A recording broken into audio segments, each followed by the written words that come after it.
Hey everybody, how you guys doing? Hope you guys are doing well. Today we're going to be driving my Tesla Model 3 using hardware 3 running version 14 Lite. And we got a pretty nice little drive ahead of us. There might be some construction. It's just like, local road, little, open streets with a little bit less traffic than usual. So I don't expect FSD to really fail or, cause anything crazy to happen, but almost every video we do, usually there is something wild that happens. It's kind of rare for it to be absolutely perfect, but yeah, thank you guys so much for joining me on this drive. If you guys are looking to get a Tesla, looking to try out FSD, oh whoa, it braked pretty hard there for that pedestrian there in the suicide lane. I like how I was just talking about that. There's always little bit issues. It's slowing down pretty aggressively for the railway tracks there, and the car behind me did not like that. The car behind me was pretty far back, but it doesn't like me slowing down. He doesn't do the look over, so I think we're pretty good. But no, I don't think anybody would like a car braking pretty aggressively. It wasn't too bad, but it was slowing down. Usually it never does slow down for those tracks there. It usually kind of just goes with version 12.6.4, the prior version. But version 14 Lite has been a pretty weird experience for me so far. It has been pretty, I feel like I've gotten so used to version 12.6.4 that I kind of know exactly what it's going to do.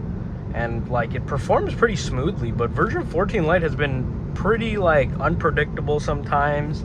And like, it kind of like freaks out over little things like that pedestrian. And, I guess it's fine and safe that it does. But it does make it for a very awkward driving experience, especially when you got passengers in the car that don't expect you to brake really hard for something that might not be that serious. But yeah, I feel like a lot of you guys have been having this experience as well. I've been reading a lot of the comments. A lot of us FSD version 14 Lite users might be experiencing a little bit of an awkward experience with the new update, but I think hopefully they update it soon and kind of fix these issues. I'm not too sure. I don't know if this was the last update for hardware 3, probably not, but yeah, that has been the experience so far.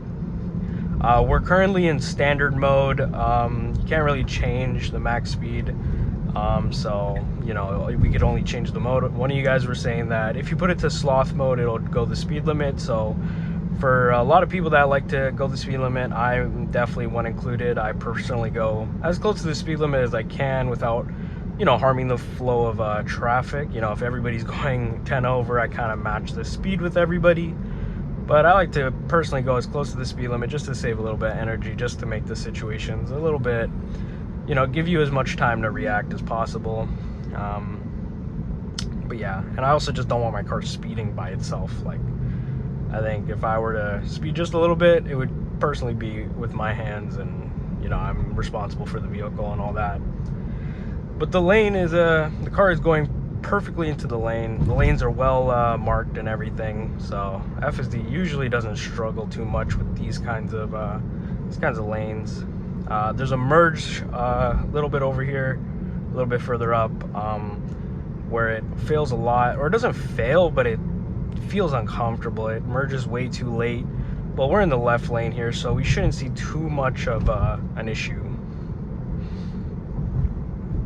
I have the AC blasting. I kind of have it towards my my camera on my camera mount, because my camera overheats when it's hot, and it's really hot today. It's almost 30 degrees Celsius with the sun just blasting down from above. So my camera usually overheats. And hopefully it's not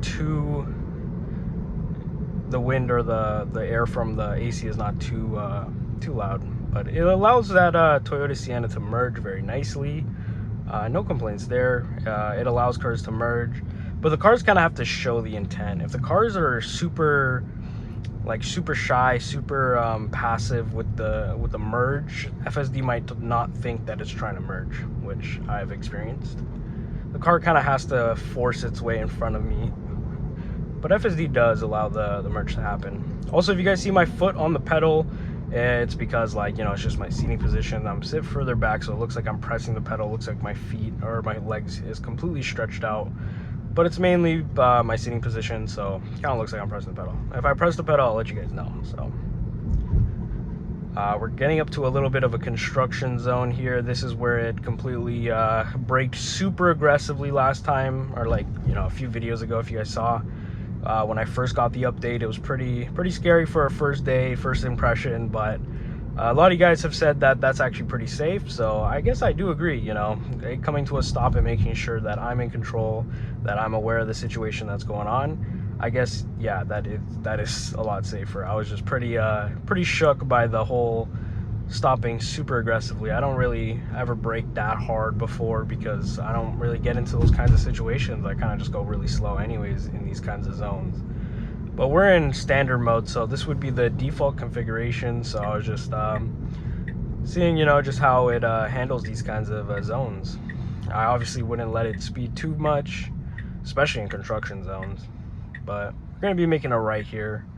We got a Quebec plate in front of us, enjoying Ontario, hopefully. I've been to Montreal, I've been to Quebec, and the roads there are pretty crazy, you know, a lot of potholes.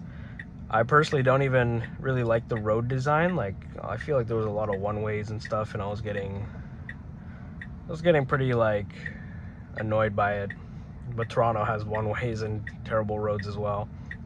It's only roads like this, like upper Toronto and around Toronto, where the roads are really nice and laid out and proper, and not many potholes. But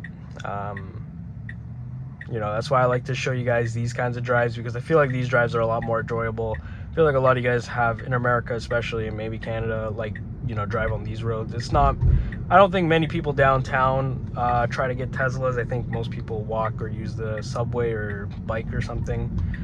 But obviously I do want to test out downtown drives. It's just I rarely go downtown that often, so whenever I go downtown, I will definitely record some videos whenever I have time. So if you guys want to see that, be sure to like and subscribe, because I post videos like this one literally every single day. So if you guys aren't subscribed, if you guys are new to the channel, check out a lot of my other videos. I cover like Hardware 3, FSD. I post every single day, so you guys can see the progress of version 14 Lite and just see how maybe the older version handles, and just kind of all the issues and mistakes you know, I talk about in all the videos. Coming to a nice slow stop behind this truck. This truck has been with us for a little bit, I feel like. And yeah, I think the light is going to be turning soon. You can kind of see that the, you know, the visualization could see the cars to the right there. It's very cool how you could see all that stuff, and it's just pretty awesome. I was looking at some Rivians and stuff, and I feel like I definitely want a Rivian one day, like the R2 or whatever. Those are so sick. I feel like Tesla canceling the Model X and stuff, it really gives Rivian that that opening to just dominate in the, like, the nice SUV for EVs space. I feel like I would definitely want an R2. And hopefully those cars get self-driving. If you guys have a Rivian or anything, like, let me know in the comments. Like, is this self-driving pretty good? Like, I'm not too sure. I think it's like cruise control and lane centering, but I'm not too sure it does like lane switching and stuff like that. Not too sure.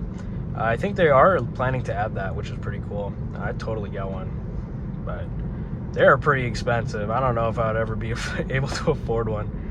But yeah, the low cost of owning an EV is pretty nice. It just costs a lot to buy one. I think that's the biggest problem. Insurance is high, food is high, everything's expensive. It sucks.